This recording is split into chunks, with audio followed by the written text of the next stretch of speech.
కడపలో రాజకీయ సమీకరణలు మారనున్నాయి. PCC అధ్యక్షురాలిగా Sharmila active అవుతున్నారు. ఆమె ఇప్పటికే కడప జిల్లాపై ప్రత్యేకంగా ఫోకస్ పెట్టారు. అక్కడ ఎంతగా తన మార్కు చూపెడితే అంతలా రాజకీయ భవిష్యత్తు ఉంటుందని ఆమె నమ్మకంగా చెబుతున్నారు. మరోవైపు వివేక కుమార్తె సునీత సైతం షర్మిల వెంట నడిచే అవకాశాలు స్పష్టంగా కనిపిస్తున్నాయి. తన తండ్రి హత్య కేసు విషయంపై న్యాయ పోరాటం చేస్తున్నారు. ఈ విషయంలో ఆమెకు షర్మిల అండగా నిలబడుతూ వస్తున్నారు. కేసులో గత 5 ఏళ్లుగా పురోగతి లేకపోవడంతో సునీత ప్రజాక్షేత్రంలో అడుగు పెట్టాలని భావిస్తున్నారు. తన తండ్రిని ఎలా హత్య చేసింది, ఇందులో పాత్రధారులు, సూత్రధారుల గురించి ఆమె ప్రచారం చేయనున్నారు.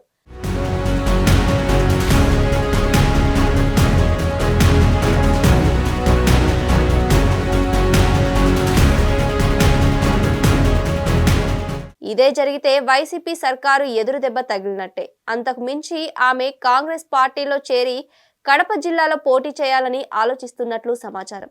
ఇద్దరు చెల్లెళ్లు తోడైతే జగన్ కు ఇబ్బందికర పరిస్థితులు ఎదురు కాక తప్పదు. కడప జిల్లా అంటే ముందుగా గుర్తొచ్చేది వైఎస్ కుటుంబం.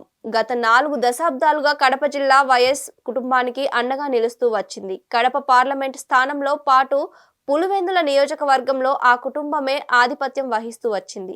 రాజశేఖర్ రెడ్డి తర్వాత ఆయన సోదరుడు వివేకానంద రెడ్డి ఎంపీతో పాటు ఎమ్మెల్యేగా గెలుపొందుతూ వస్తున్నారు. కానీ రాజశేఖర్ రెడ్డి మరణం తర్వాత సీన్ మారింది. ఆ కుటుంబంలో చిన్నపాటి వివాదాలు ప్రారంభమయ్యాయి. మళ్ళీ జగన్ పార్టీ స్థాపించిన తర్వాత ఆ కుటుంబం అంతా ఒక్కటైంది. కానీ వివేకానంద రెడ్డి హత్యతో అడ్డగోలుగా చీలిపోయింది. ముఖ్యంగా వైసీపీ అధికారంలోకి వచ్చిన తర్వాత ఆ పరిస్థితి ఎక్కువగా కనిపించింది. సోదరుడితో విభేదించిన షర్మిల తెలంగాణలో పార్టీని ఏర్పాటు చేశారు. అక్కడ కలిసి రాకపోయేసరికి కాంగ్రెస్ గూటికి చేరారు. ఆంధ్రప్రదేశ్ పగ్గాలు అందుకున్నారు. జగన్ ను టార్గెట్ చేయడం ప్రారంభించారు.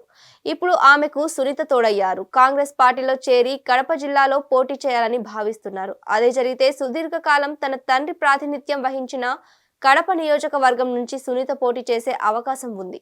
అటు సునీత తల్లిని పులివెందులలో పోటీ పెట్టే ఛాన్స్ కనిపిస్తోంది.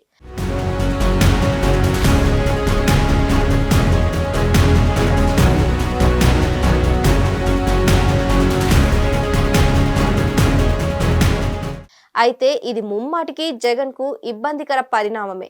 గతంలో ఉన్న మెజారిటీ తగ్గినా, రాష్ట్రంలో వైసీపీ అధికారంలోకి రాకపోయినా సొంత కుటుంబం నుంచి ఇబ్బందికర పరిస్థితులు ఎదురయ్యే అవకాశం ఉంది. అయితే ఎన్నడూ లేని విధంగా వైఎస్ కుటుంబంలో ఇంతలా అగాధం ఏర్పడడాన్ని అభిమానులు జీర్ణించుకోలేకపోతున్నారు. జగన్ చర్యలను తప్పుపడుతున్నారు. ఇది ముమ్మాటికి ప్రత్యర్థులకు కలిసి వస్తుందని భావిస్తున్నారు. అందుకే వైఎస్ కుటుంబంలో ఎవరికి అండగా నిలవాలో తెలియక సతమతమవుతున్నారు. సమస్య లేని ఇల్లు ఉండదు, పరిష్కారం లేని సమస్య ఉండదు. బంధాలు గొప్పవి, బాధలు చిన్నవి. మీ సమస్యని మేము పరిష్కరిస్తాం. రండి, మాట్లాడుకుందాం.